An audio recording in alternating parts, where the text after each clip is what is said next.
Good morning, teachers. Welcome to Aruna Padasala, Ennum Elutthum 4th and 5th Standard English, Term 1, Module 6, Day 2 kan activities பார்க்க போறோம் teachers.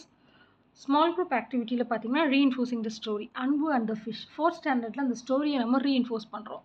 இதுக்கு நமக்கு தேவையானது பார்த்தீங்கன்னா 2 sets of sentence strips.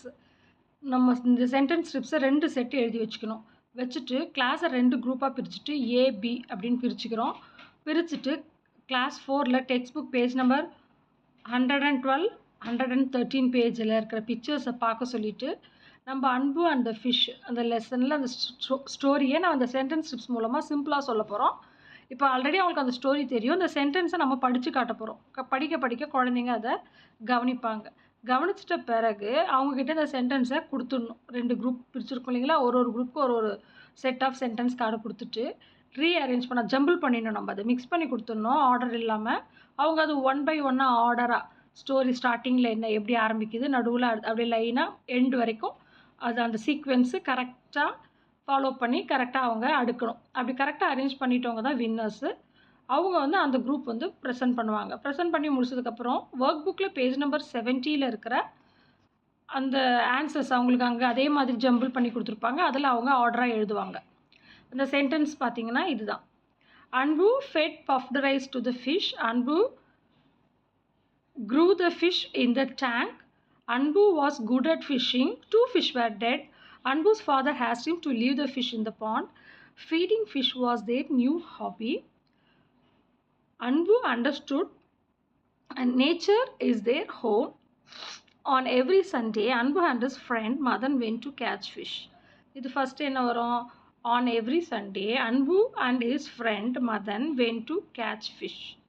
ஃபர்ஸ்ட்ல வரும். Second line Anbu was good at fishing. அதுக்கு பிறகு Anbu grew the fish in the tank. 2 fish were dead. Anbu's father asked him to leave the fish in the pond. Anbu understand nature is their home.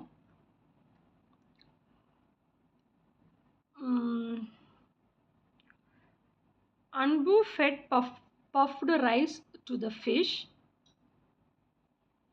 Feeding fish was their new hobby. இந்த ஆர்டரில் குழந்தைங்க அடிக்கிருக்காங்களான்னு நம்ம பார்த்து check பண்ணிக்கணும். 2Bயில் பார்த்தீங்கன்னா இதே reinforcing the story. The farmer had his daughter. 5th standard லெசனை இதே போல் 2 செட் ஆஃப் சென்டென்ஸ் ஸ்ட்ரிப்ஸ் கொடுத்துட்டு குரூப்பை 4 குரூப்ஸாக பிரிச்சுட்டு class 5th text book page number 118 to 120 வரைக்கும் இருக்கிற பேஜில் இருக்க பிக்சர்ஸை பார்க்க சொல்லிவிட்டு the farmer and his daughters அந்த ஸ்டோரியை அதே மாதிரி நம்ம சென்டென்ஸ் ஸ்ட்ரிப்பை படிக்கும்போது குழந்தைங்க கவனிப்பாங்க. கவனித்த பிறகு அவங்கக்கிட்டையும் அதே மாதிரி 2 செட்டை கொடுத்துட்டு அவங்கள அடுக்க சொல்கிறோம். 2 குரூப்புக்கு ஒன்று கொடுக்குறோன்னு நினைக்கிறேன். கொடுத்துட்டு அவங்களது பேஜை அந்த சீக்வென்ஸ் படி இந்த சென்டென்ஸ் ஸ்ட்ரிப்ஸை அவங்க அடிக்கிட்டு கரெக்டாக பண்ணவங்க ஃபினிஷ் பண்ணிவிட்டு அவங்க ப்ரெசென்ட் பண்ணுவாங்க. அதே மாதிரி அவங்க ஒர்க் புக்லேயும் பேஜ் நம்பர் 62ல் இது மாதிரி ஜம்பிள்டாக இருக்கிற சென்டென்ஸை எடுத்து ஆர்டராக எழுதணும். அதோட சென்டென்ஸ் பார்த்தீங்கன்னா the first one fed the grains to birds. A farmer had 3 daughters. The second one used the grains for the community food service. He gave a bag of millet to his 3 daughters. The last daughter wisely changed the grains into crops. He advised her to use the grains wisely. இது first என்ன வரும்? A farmer had 3 daughters. He gave a bag of millet to his 3 daughters. He advised to use the grains wisely. The first one fed the grains to birds. The second one used the grains for the community food service.